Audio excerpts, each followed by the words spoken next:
And yes, November 5th is not yet here, but voting is very much underway in the Keystone State.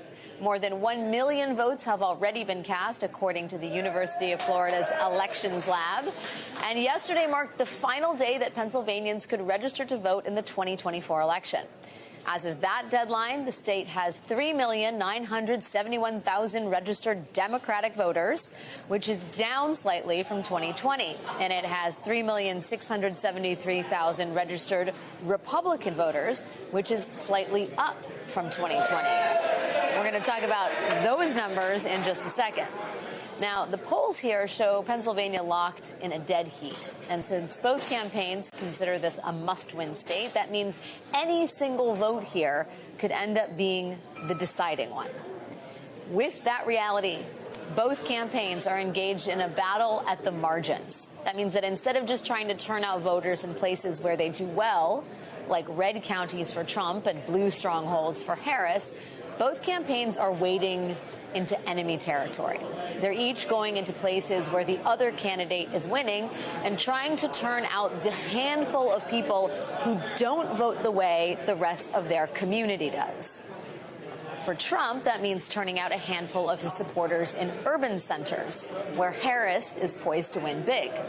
For Harris, that means turning out Democrats who live in rural parts of the state, where the majority of voters favor Trump. It is about getting those lonely Democrats in red counties to come out of the woodwork, to stick together, and to vote. On Saturday, I traveled with Senator and Harris campaign surrogate John Fetterman.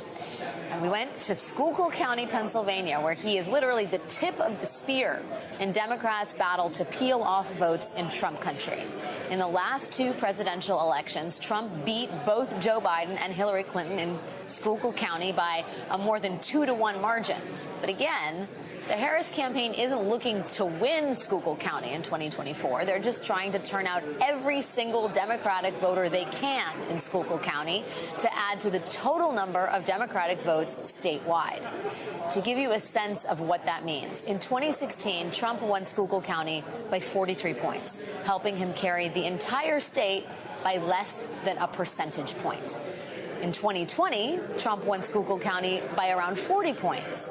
But that slightly smaller margin, winning the county by 3 points less than he did in 2016, was a difference maker. Trump lost the state of Pennsylvania by 1.2%, about 80,000 votes. So you can see how cutting into Trump's margins across a number of very pro-Trump counties could be the key to a Democratic victory. A couple hundred votes in Schuylkill, a couple hundred elsewhere. It all adds up. Let's talk about the math for a minute. Biden did marginally better, I think by a couple hundred votes in this county than Clinton did in 2016. And it sounds like the strategy at this point is shave off a couple hundred votes in these counties across the state that she's not going to win, but together those votes statewide are the margin of victory. Absolutely. It's absolutely so crucial in that. And that's what I've been trying to say. It's like if you add an extra 500 votes or 1,000 votes, these kinds of things, that, stack it. And that's the margin as well, too. And I'm telling everybody, you could be an, so-called expert. And they've been wrong throughout this the entire time. But if anyone has a quarter here, I can now predict who's going to win. And it's like, you do not need to be an expert to call a coin toss. Yeah. It's going to be so close. And I'm not here to worry. Right. I'm here to say it's like I'm motivated and I'm committed to having and making the argument in rooms just like Schuylkill, where I'm in right now.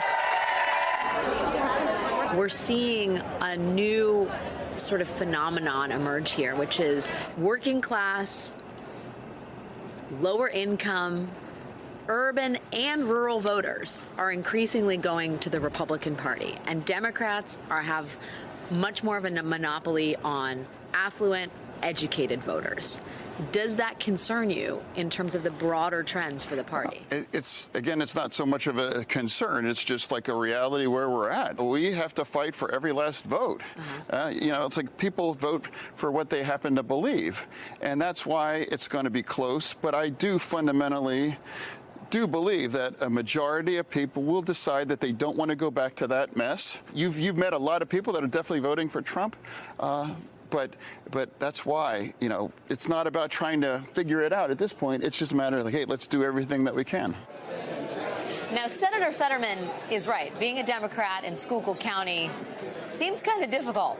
But the Democrats I met this weekend were enthusiastic that although it may be lonely, they are not alone. Here's what they had to say about Harris support in a Trump county. Do you think there are more Democrats that are going to come out or Republicans that are going to come out for Harris this year? I definitely think there's kind of like a hidden number there with Democrats. A silent majority? Yeah. I know just like from canvassing, like there are women that are married to Trump supporters that are not speaking about it, but are going to be voting for Kamala. And there's a lot of fear to like present yourself as a liberal of any kind. You do get the looks as people drive by or what have you. You get harassed at like family gatherings, but there's those people that are still going to go to the voting booth and they're still going to cast for Kamala. Does it matter when Fetterman comes here and sort of tries to rally the crowd?